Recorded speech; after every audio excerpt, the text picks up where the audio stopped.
चलिए शुरू करते हैं आज की class. CG cooperative society act 1960 and 1962, Chhattisgarh सहकारी सोसाइटी अधिनियम 1960 और इसके अंतर्गत हम मोस्ट आईएमपी एमसीक्यूज, इसके पीडीएफ नोट्स और फ्री लाइव क्लासेस आपके लिए उपलब्ध कराए हैं। और इसके प्रीवियस क्लासेस भी आपको सीजी सहकारिता वाला प्लेलिस्ट में मिल जाएगा, उसे आप लोग जा कर के ज़रूर देखें। बाकी जो अन्य आपको इन्फॉर्मेशन है, जैसे पीडीएफ नोट्स है और सीजीपीएससी के जो हमारे नए बैच स्टार्ट किया गया है अभी, तो उसे ज्वाइन करने के लिए आपको एप्लीकेशन डाउनलोड करना है, जिसका लिंक आपको नीचे डिस्क्रिप्शन में मिल जाएगा। IAS ट्यूटोरियल का एप्लीकेशन आपको डाउनलोड कर लेना है। वहाँ पर आपको चैट बॉक्स में मैसेज करना है कि हम कोर्स ज्वाइन करना चाहते हैं सीजीपीएससी का, तो उसके लिए आपको और एक डिस्काउंट कोड आपके लिए बनाया जाएगा, जहां से आप इजीली कनेक्ट कर पाएंगे सीजीपीएससी प्रीलिम्स के लिए और टेस्ट सीरीज भी ज्वाइन कर पाएंगे। ठीक है, तो ये फ्री लाइव क्लासेस है, इसके लिए आपका शुल्क है एक लाइक, शेयर और सब्सक्राइब कर देना। चलिए आगे बढ़ते हैं। पहला प्रश्न क्या है, ध्यान से देखिएगा। पहला प्रश्न कहता है शब्द सहकारी के प्रयोग का प्रतिषेध वर्णित है। प्रतिषेध का मतलब क्या समझते हो? प्रतिषेध का मतलब होता है रिस्ट्रिक्शन। किसमें वर्णित है ये पूछा गया है ना, तो प्रतिषेध किसमें वर्णित है ये पूछा गया है। तो सहकारी शब्द के प्रयोग का प्रतिषेध वर्णित है। इसका सही उत्तर क्या है? इसका सही उत्तर है धारा 73 सेक्शन 73 में सहकारी शब्द के प्रतिषेध या कहाँ पर सहकारी शब्द का प्रयोग नहीं करना है, इस विषय में स्पेशली बताया गया है, तो ये आपको ध्यान में रहना चाहिए। अध्याय 9 के धारा 73 से लेकर धारा 76 तक अपराध तथा सस्तियों के विषय में स्पेशली वर्णन किया गया है, जहाँ पर 9वां अध्याय अपराध तथा सस्तियों के संबंध में दर्शाता है। शब्द सहकारी के प्रयोग का प्रतिषेध सेक्शन 73 में, इससे संबंधित अपराध सेक्शन 74 में, अपराधों के लिए सस्तियाँ 75 में और अपराधों का संज्ञान या बोध ये सेक्शन 76 में बताया गया है। ये सभी अध्याय 9 के संदर्भ में है, जो कि अपराध और सस्तियों के संबंध में हमें बताता है। अगला प्रश्न, सहकारी बैंकों का परिसमापन। सहकारी बैंकों का परिसमापन किस धारा में बताया गया है? In which section liquidation of cooperation bank is. तो इसका सही उत्तर क्या है? इसका सही उत्तर क्या होगा?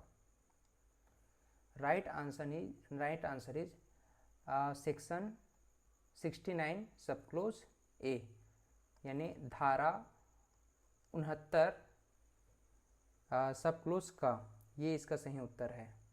वहीं अगर हम सेक्शन 69 की बात करें तो सोसाइटियों का परिसमापन है, और 69 का में सहकारी बैंकों का परिसमापन है, लिक्विडेशन ऑफ कोऑपरेटिव बैंक, और उसके बाद परिसमापन के संदर्भ में ही पूरा अध्याय 8 समझाया गया है।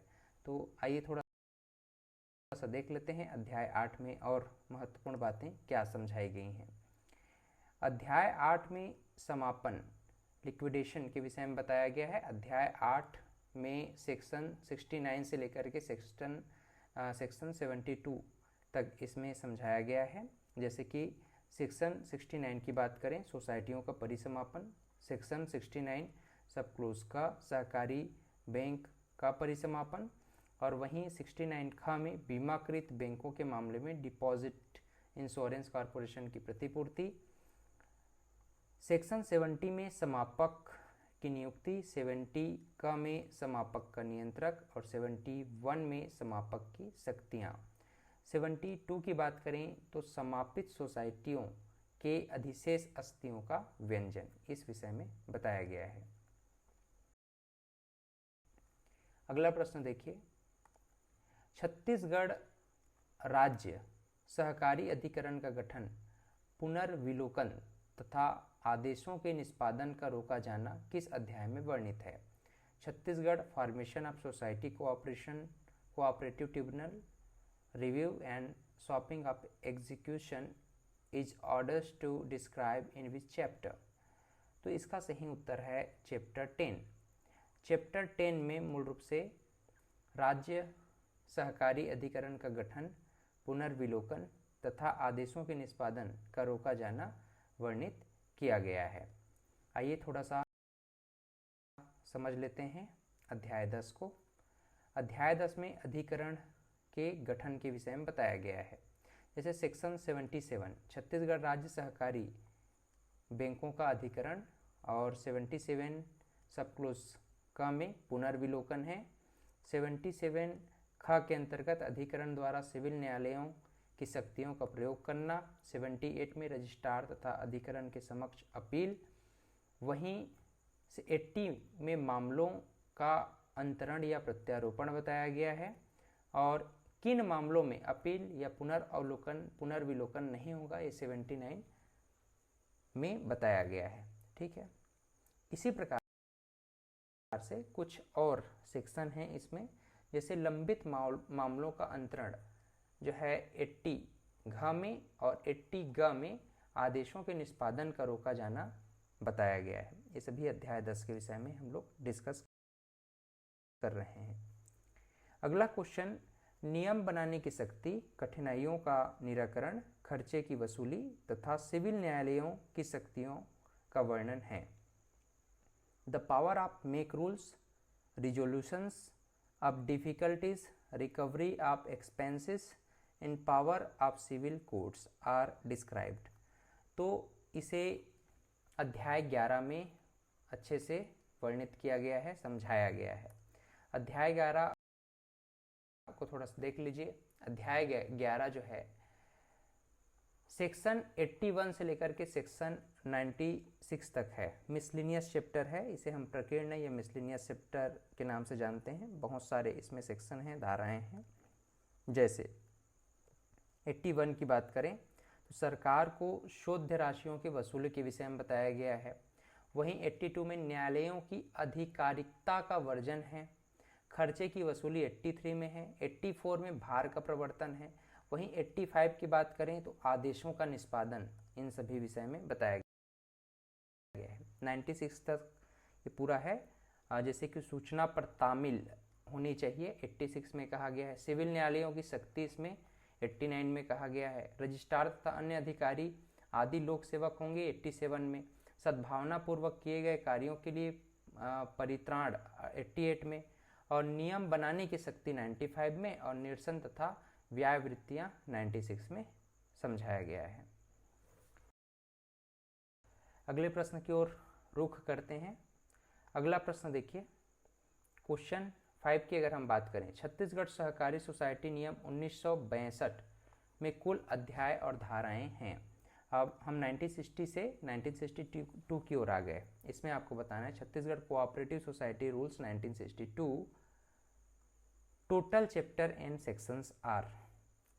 तो इसमें ध्यान रखने वाली बात है, इसमें कुल 11 अध्याय हैं और 78 धाराएं हैं। उसमें 96 धाराएं थी, इसमें 78 धाराएं हैं। धाराओं का ही मेन डिफरेंस है, बाकी अध्याय तो सेम है। ठीक, अगले प्रश्न की ओर बढ़ें। छत्तीसगढ़ सहकारी सोसाइटी नियम 1962 की किस धारा के अंतर्गत संस्थाओं के पुनर्गठन उल्लेखित है? In the record of which section of Chhattisgarh cooperative society rules 1962 renewal of institutions is mentioned. तो हमने बताया कि सेक्शन 11 में, ठीक है, सेक्शन 11 में इस बात का जिक्र किया गया। छत्तीसगढ़ सोसाइटी नियम 1965 के अंतर्गत संस्थाओं का पुनर्गठन किस प्रकार से होगा, ये आपको सेक्शन 11 में नजर आएगा। सेक्शन 11 कौन से अध्याय में है? तो सेक्शन 11 जो है अध्याय 2 में है, चैप्टर 2 में है। चैप्टर 2 में कुल अध्याय सेक्शन 3 से लेकर के सेक्शन 12 सब क्लोज क तक बताया गया है। और सेक्शन 2 मूल रूप से रजिस्ट्रेशन को समझाता है, यानी पंजीयन के विषय में हमें बताता है।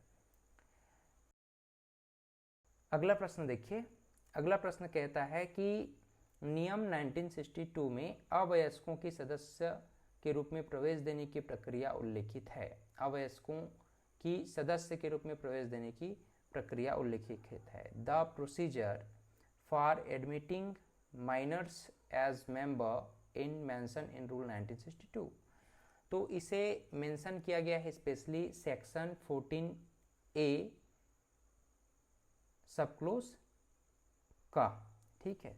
तो यहाँ पर ए और का सब क्लोज A/का में धारा 14 के अंतर्गत माइनर्स को भी एडमिट करने का प्रावधान किया गया है। ये कौन से अध्याय में है? तो ये मूल रूप से अध्याय 3 में है। धारा 13 से लेकर धारा 21 झ तक सदस्य उनके अधिकार, दायित्व और विशेषाधिकार के विषय में स्पेशली बताया गया है।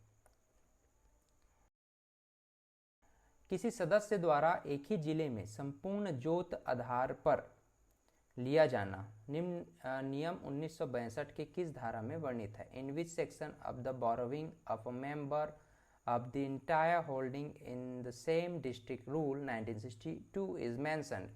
तो ये धारा 26A का, धारा 26A का में इसको स्पेशली बताया गया है। कौन से अध्याय में है?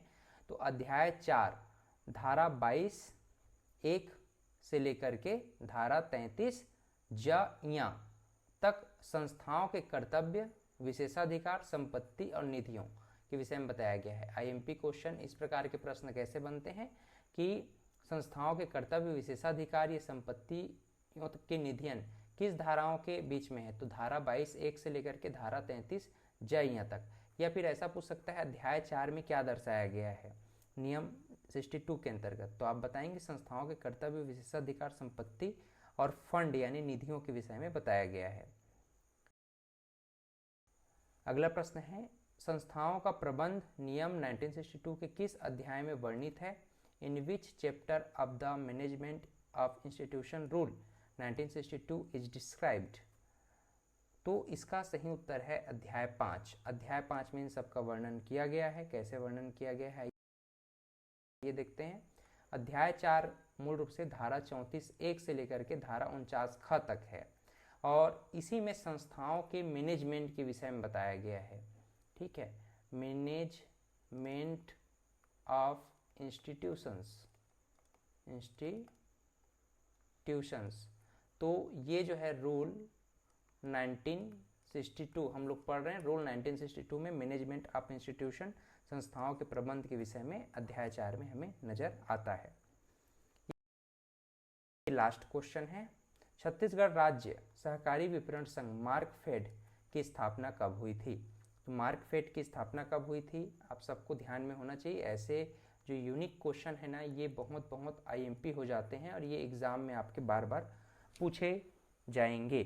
तो छत्तीसगढ़ राज्य सहकारी विपणन संघ मार्कफेड की स्थापना हुई थी 1 नवंबर सन 2000 को, ठीक है। मार्कफेड मार्केटिंग फेडरेशन लिमिटेड है, जो सीजी हेडक्वार्टर इसका रायपुर में है। सहकारी विपणन को बढ़ावा देना, सहकारी विपणन को बढ़ावा देना और किसानों को अधिक से अधिक विपणन सहायता उपलब्ध कराना मूल रूप से मार्कफेड का उद्देश्य है। मार्कफेड एक मार्केटिंग फेडरेशन लिमिटेड है और इसका हेडक्वार्टर छत्तीसगढ़ में रायपुर में स्थित है, ठीक। तो उम्मीद करता हूँ ये क्लास आपको निश्चित रूप से समझ में आया होगा। हम लोग नेक्स्ट क्लास में पुनः मिलते हैं एक और MCQ सीरीज के साथ और इस श्रृंखला को आगे लेकर के चलेंगे। आप लोग अधिक से अधिक इसको शेयर कर दें। अगर आप ज़्यादा से ज़्यादा शेयर करते हैं, लाइक और सब्सक्राइब करते हैं तो निश्चित रूप से आपके लिए जो क्लासेस है और हमारा मेहनत है वो और बेहतर ढंग से आपके सामने आएगा और आप अधिक से अधिक लाभान्वित होंगे इससे। आने वाले क्लासेस में, आने वाले समय में अगर आप सबका सपोर्ट अच्छे से मिलता है तो हम सारे क्लासेस आप सभी के लिए निःशुल्क भी उपलब्ध कराने का प्रयास कर रहे हैं, ठीक है। बहुत बहुत धन्यवाद। मिलते हैं एक नए क्लास में। पढ़ते रहें, आगे बढ़ते रहें। Thank you.